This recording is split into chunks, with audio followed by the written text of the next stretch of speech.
Now, as you well know, everyone who listens to this show and listens avidly knows that yesterday was one of the highest professional days of my life. I mean, there are a few days in your life that you will remember. Falling in love, getting married, having children, parents dying. Those are days you never forget, right? But then there are other days, the professional days, that come up into the constellation of great stars in your astronomy.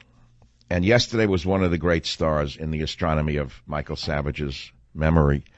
And that is because I was invited by the president to join him at 2 fundraisers, which I'll tell you about. I met some of the greatest people I've ever met in my life. I don't know why I live where I live.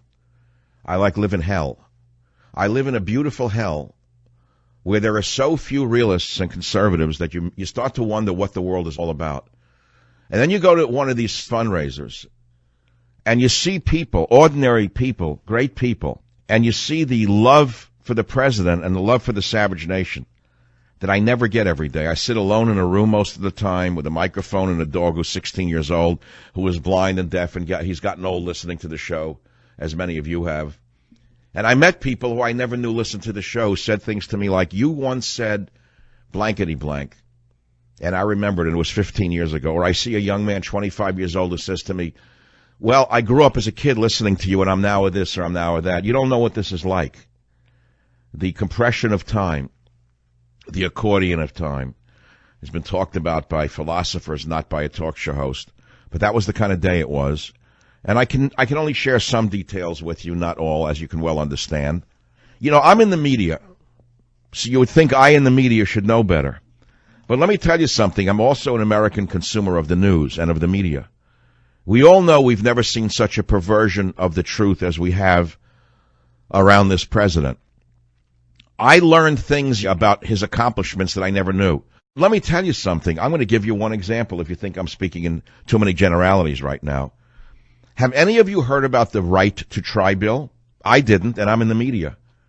The right to try bill, I didn't even know what it was. But it was about giving patients the right to try experimental medicines, patients who are terminal and dying. And there's an experimental drug out there, but the drug companies were reluctant to let the patients use it for fear of liability and suits. The doctors wouldn't prescribe them for fear of being sued if the patient died. Well, the president made it possible for the pharmaceutical companies and the doctors to prescribe these drugs for people who are on their last legs, the right to try bill. Did you know anything about it? Did CNN tell you about the right to try bill that this president pushed through on his own?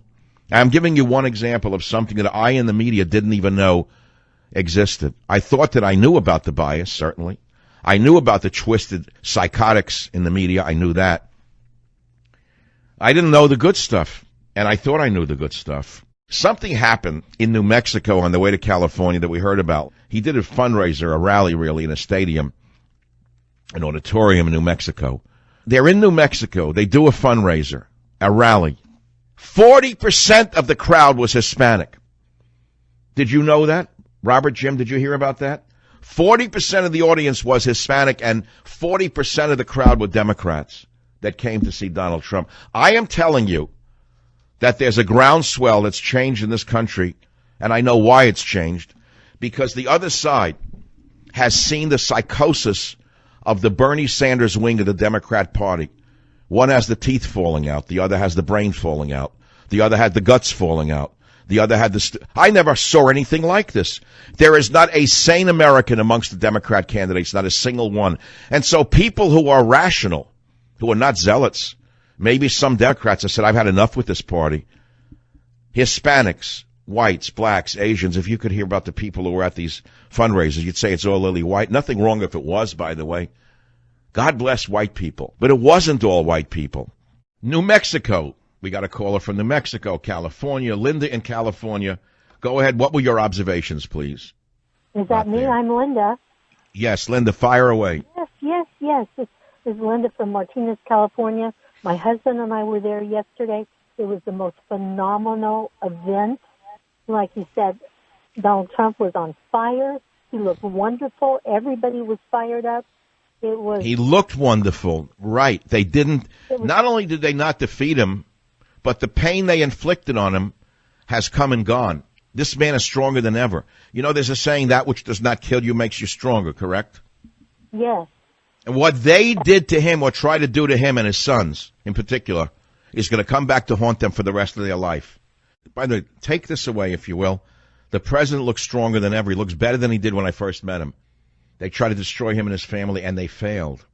The guy's stronger than ever. Here is a man who's conducting world affairs. Here is a man who's got the issue of Iran on his hands, North Korea, an election, fundraising, personal things, family things, grandchild things that we know nothing about.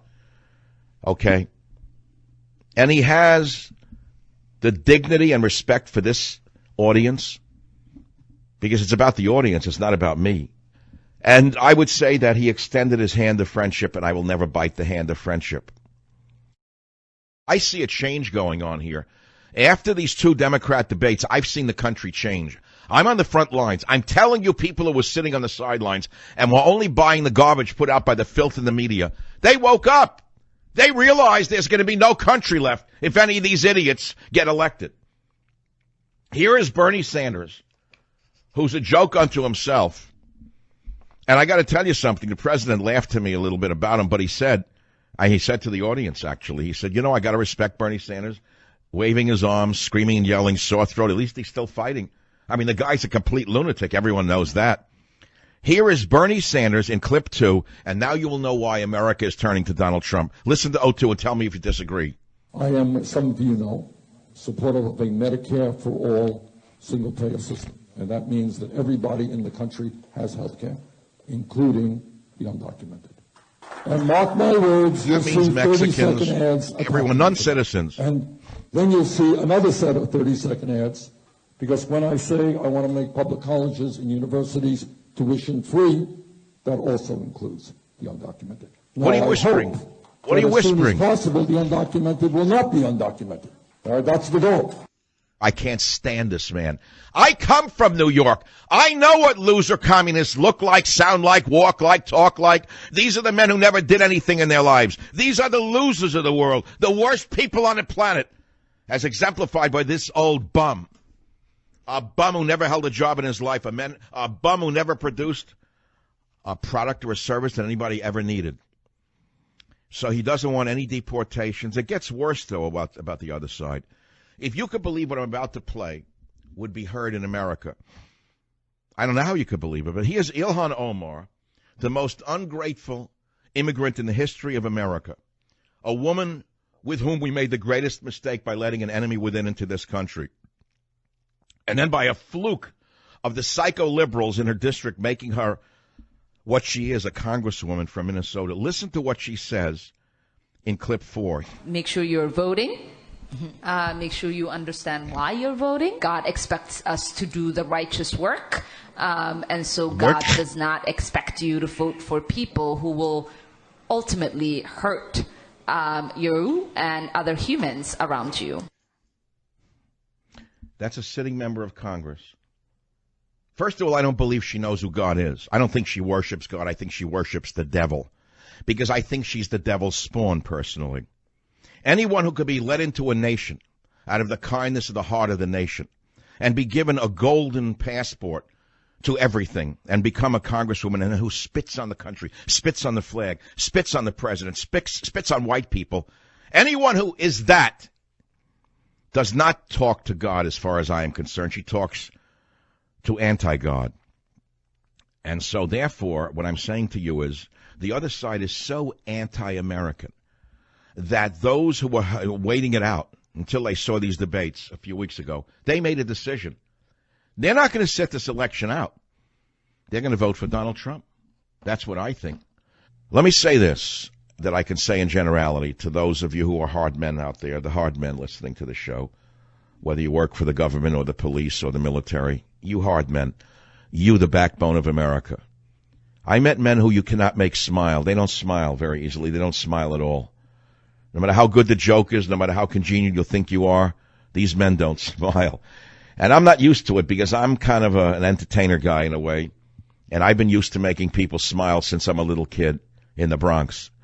It's how I learned how to get around tough situations with a sense of humor. You can't use humor with certain people. And what you do is when you face these hard men, and many of them know the show. I mean, I saw it as I was going on, whether they were in one service or another.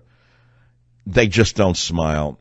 And it's amazing to see how hard men can be in this world and good when you see so many weak psychotics everywhere you turn, glorified by the vermin in the media, their sick twin sisters with cameras and microphones. It's frightening to behold what our image is abroad. It's not hard to understand why the psychotic Muslim fanatics think that they can overwhelm us and kill us.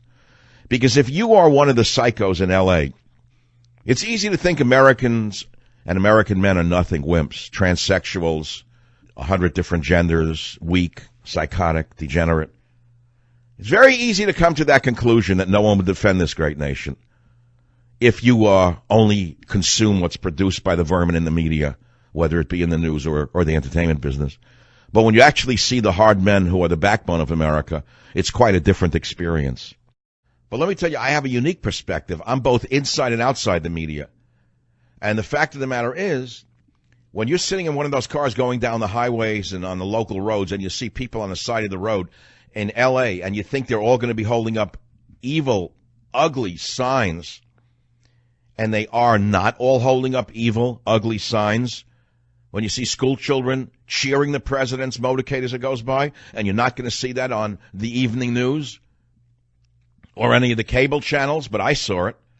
Something's going on in this country, and it's going in the other direction. It's going in our direction. It's going in the direction of America's survival. But why is it changed so quickly? After 2.5 years of relentless hatred, 2.5 years of the false witch hunt, 2.5 years of threatening to put this president in prison and his children in prison, 2.5 years of lies about Russia collusion, blew up in their faces, and immediately went from that to something else because they're pure evil, pure unadulterated garbage. But I'll tell you the truth, I think the American people waited this out. They didn't know what to think. The media is so powerful. They didn't know what to think. They created a lie, and they went on and on. As Hitler's Goebbels said, if you tell a lie often enough, it becomes the truth. Governor Newsom is a product of this corruption. Governor Newsom is a product of the SEIU and the illegal alien machine. Governor Newsom, the mayor of San Francisco, the mayor of Los Angeles, the two clowns who you call senators, clowns for life. We have no representation here because they don't want us to have any representation. They believe in fascism. They believe in a dictatorship as exemplified by the one-party system they've created not only in California. And look at the mess they've made. I wouldn't mind so much if they seized power and were able to run the state. They've destroyed the state. They've destroyed San Francisco. They've destroyed Los Angeles. Do you think the average person doesn't know that this is a result of a liberalism? They know it. They're ready for a change. Don't know how it can happen when they control the voting booth, when they're allowed to use illegal aliens, when they're allowed to bus illegals to the polls. The president said something at the second fundraiser, which I think he's on record for. He said he's in favor of voter ID. Did you know that? Without voter ID, we cannot turn California or America around. With voter ID, the average American can be franchised again. We've been disenfranchised by the millions of illegal aliens who have voted and are voting in our elections, which is why the Bernie Sanders wing, the Elizabeth Warren wing of the illegitimate Democrat Party catered to them.